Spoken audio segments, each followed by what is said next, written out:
Taurus, welcome to your reading. So can you believe it? We are doing the full moon forecast for September 2020. Unbelievable. I don't know where the year's gone. But anyway, I hope you're well and that the last 2 weeks have treated you well. So in this particular forecast, I'm not going to do my usual geomancy reading. My cards still haven't come back from the printers. So what I'm going to do is a playing card reading. So I'm going to use the solar and lunar decks that come with the Illuminated playing card system, and I'm going to use each of these to populate the natal chart. So the lunar cards are used for the bottom half of the chart, and then the solar ones for the top, which is in keeping with something in astrology called planetary sect. So the lunar cards and the lunar half of the chart are about the kind of the domestic, the private, the personal, and the solar cards, as you would expect, are about the upper heavens, you know, the sky. So this is about the public and the social sectors. And then what I'm going to do is I'm going to round off the reading with a lovely oracle card from the Universe Has Your Back deck. Beautiful full moon on it. Why not? And then I'm going to clarify a few cards with charms from the Magpie Oracle, which was developed by a friend of mine, Carrie Paris. So anyway, if you want information about the decks that I'm using and so on, they're all in the description box. But let's get into your reading.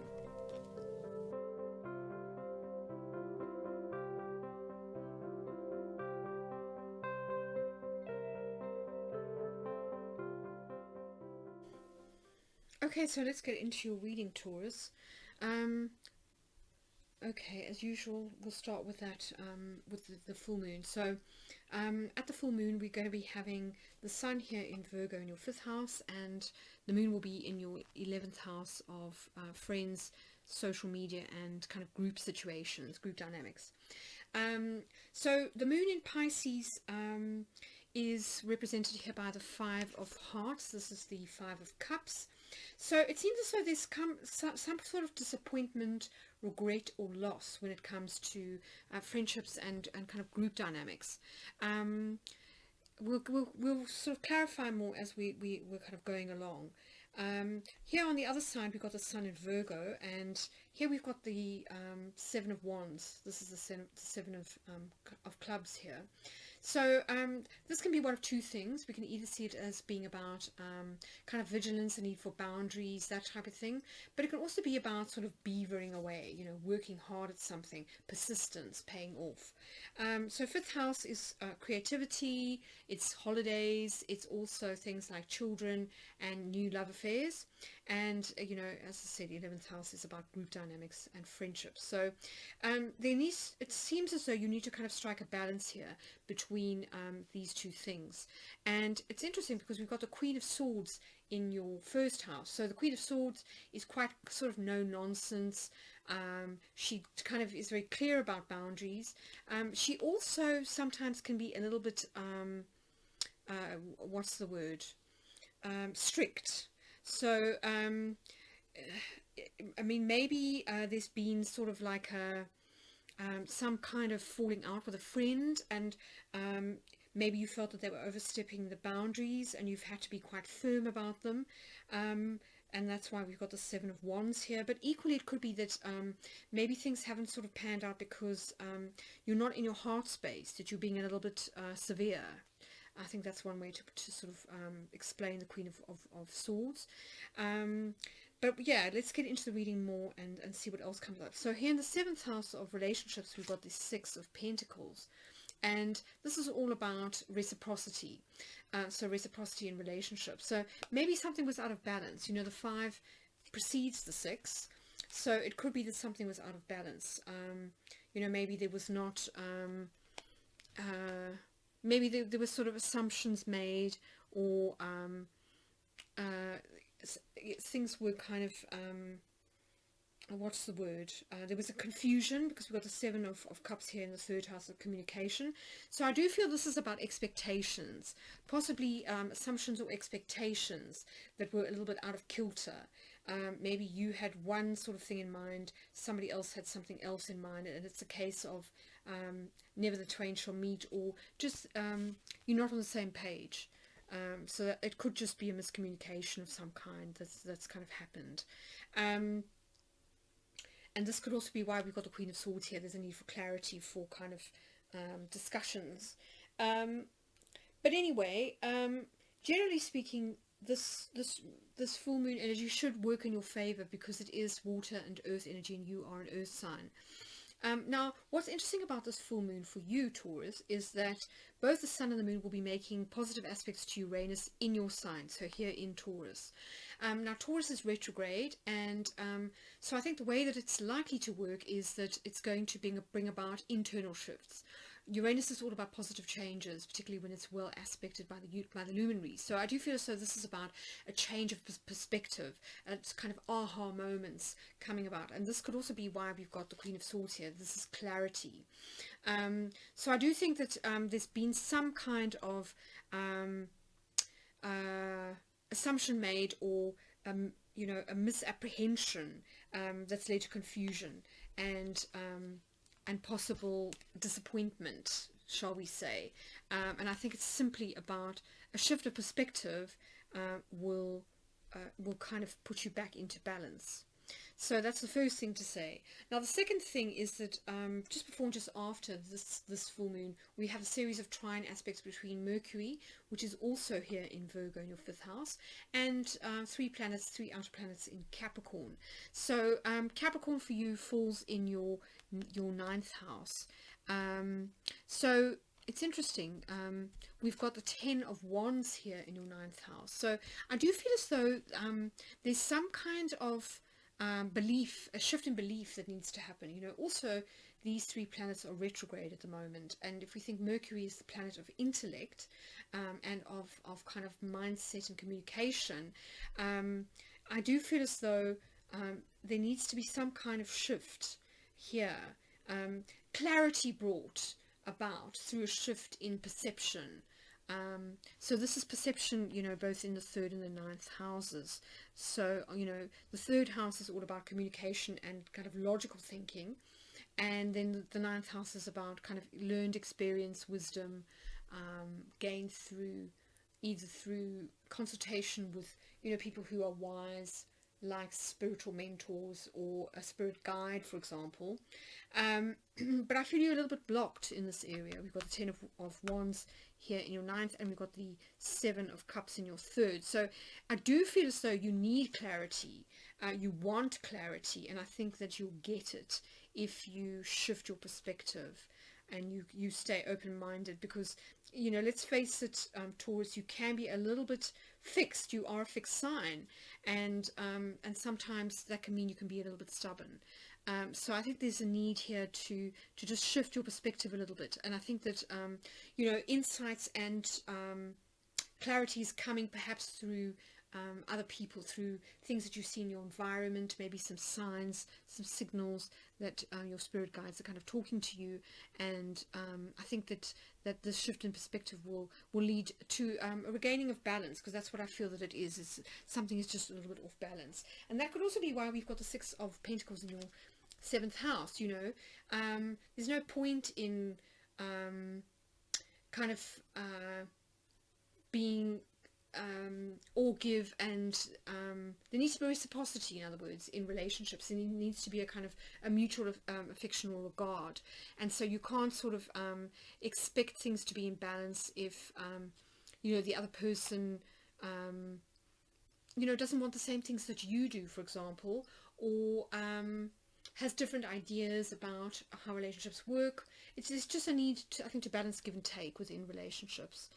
And that could pertain to, friendships as well as love relationships, because this is 5th house, so it can be also here about love relationships. I just feel like something is out of kilter when it comes to your key relationships. So I do think that, boundaries is important, but so is discernment. Virgo is all about discernment, whereas Pisces can be a little bit kind of woolly in terms of thinking, and both signs actually are very idealistic. So Virgo does it in terms of perfection. They want things to be absolutely perfect in the material world, whereas Pisces is very idealistic, and sometimes too much so. They kind of sometimes expect things from people that they'll never deliver, or that are just unrealistic. So I think that's really what needs to be adjusted here is kind of expectations when it comes to other people. Maybe your expectations are a little bit unrealistic. But let's see what else is going on here. Money is kind of interesting. We've got the Lovers in reverse, the Six of Cups in reverse in your second house of earned income, and we've got the Queen of Wands in your eighth house, which is shared resources. So it looks to me as though things are also a little bit out of balance when it comes to money. I kind of feel as though maybe you're undercharging for something. You know, if this is a creative project, if there's some sort of creative project where things have gone out of kilter, I feel as though you are kind of underestimating your talents, and that you may be undercharging for something. You need to be a little bit more confident when it comes to what you have to offer. That's what I feel here. Second house can also be about skills, you know. Yeah, it's an interesting reading. I think maybe what we should do is clarify a little bit with the Magpie Oracle. So let's clarify that Five of Cups first.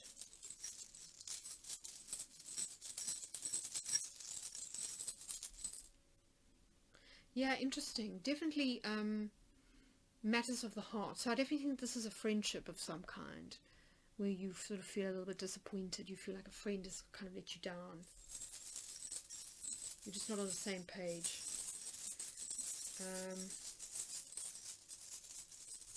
Let's have one for that seventh house. Yeah. So we've got the axe or the scythe. So I feel like potentially maybe communication has been kind of cut off with somebody, or things kind of ended abruptly. Maybe they ended as quickly as they started. Anyway, let's get a card. A trinket for that Seven of Wands.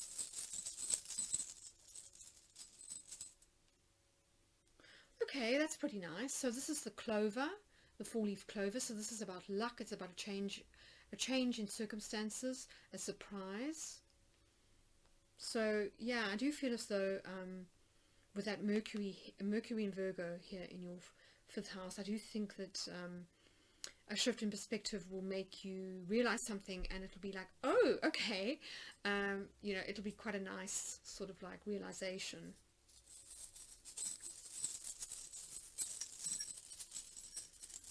Okay, so let's have one for Uranus and Taurus. Yeah, so we've got the letter here. This is the letter in the Lenormand system. So the letter is about written communication. It's about contracts sometimes. So this could also be about contracts. I mean, I didn't mention here that we've got the Ten of Wands twice, actually. We've got it here in your sixth house of work, and we've got it in the ninth house. So this could also be about legal matters when it comes to work contracts. Yeah, interesting. So, yeah, it's possible that that's what you've got on your mind. Needing to get clarity about a contract. So let's just pull a trinket for that ninth house. You know, where you've got the outer planets. The dog. Interesting. So the dog is about, it's soulmate. So this could be about,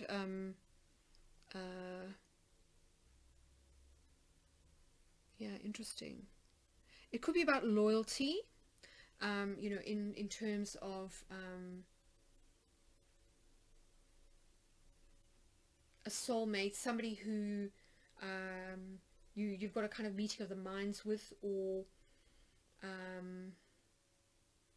you feel should agree with you about something, and maybe they haven't. But the dog is a lot about loyalty. It's also about friendship, soulmate connections. So I mean, it could also be about your spirit guides. You know, that you need to have faith that they'll kind of guide you in the right direction, and that people will honor their word. That's the other thing I'm getting. You know, if this is about contracts, discussions about contracts, then I do feel that you know, you want people to kind of honor what they've promised, essentially, to honor their contract. Okay, so let's have one for that, that's 6 of Cups. Yeah, so when it comes to money, I do feel as though you feel as though you've been duped or tricked, or somebody has kind of done a fast one on you when it comes to money. So this may have a link to the past, it may have a link to your childhood, or kind of be a repeating pattern of some kind that has to do with self-worth, something from your childhood. But it does look as though you need to be a little bit strategic and think on your feet when it comes to money discussions. So let's have one more. Let's have it for that 6th house.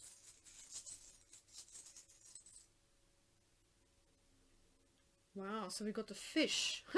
Interesting. So this is usually about money. So I do feel as though things are going to improve for you when it comes to money. So don't worry too much if things are a little bit stressful at the moment with regards to a work contract or negotiations. I do think that things are going to improve. You just have to have your wits about you. Maybe also seek legal advice. Somebody that you feel has your back, who can fight your corner. Yeah, and be confident, you know, sort of know your worth when it comes to what's owing to you. The other thing to say, just before we end off and get that oracle card, is you've got the 7 of Pentacles here, the Star in your 4th house, and you've got the King of Cups in your 12th house. So I do feel as though there's healing taking place for you when it comes to family members, if there's been a rift of some kind. Definitely, I think that things are going to improve, and also there's kind of emotional. I think what it's saying is you are growing as a result of whatever these disappointments are. This is about emotional maturity, of kind of mastering your emotions. So if things have been a little bit tricky as far as relationships are concerned, don't worry. You know, it's all for the greater good. Right, let's have a lovely Universe Has Your Back oracle just to end the reading.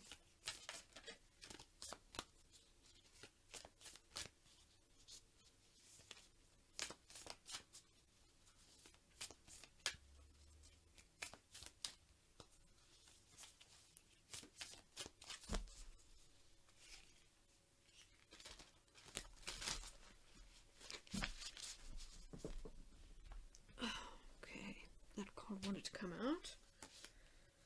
Wow. So here's your message. I am the dreamer of my dream.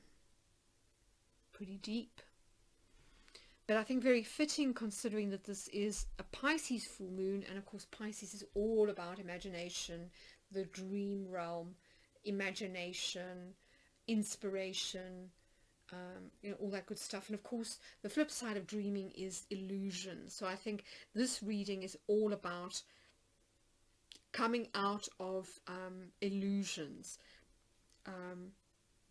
which is why we've got the Queen of Swords here in your 1st house. So I think this is all about shifting out of confusion, getting clarity about things. And I think that once you do that, once you take off the rose-tinted specs, possibly, and are just sensible. I think, you know, that's the one thing about Virgo. Virgo's very sensible, so I think it's time to just kind of go back to the drawing board and look at where you've made assumptions.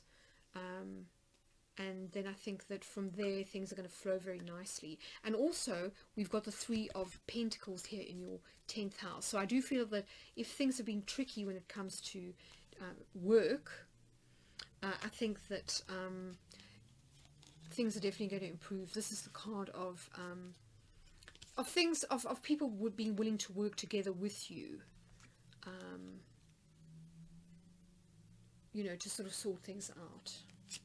So improvements definitely on the way when it comes to work and career matters, money matters. So yes, I hope that's been helpful, Taurus. Do let me know in the comments if it's resonated. Do bear in mind that it is a general reading, so it's not going to resonate for everybody. And if Taurus is not your rising sign, then I do recommend that you check the reading for your ascendant, because the house placements will be more precise, they'll be more correct for you. But wishing you all the best for the upcoming 2-week waning moon cycle, and see you again in a fortnight.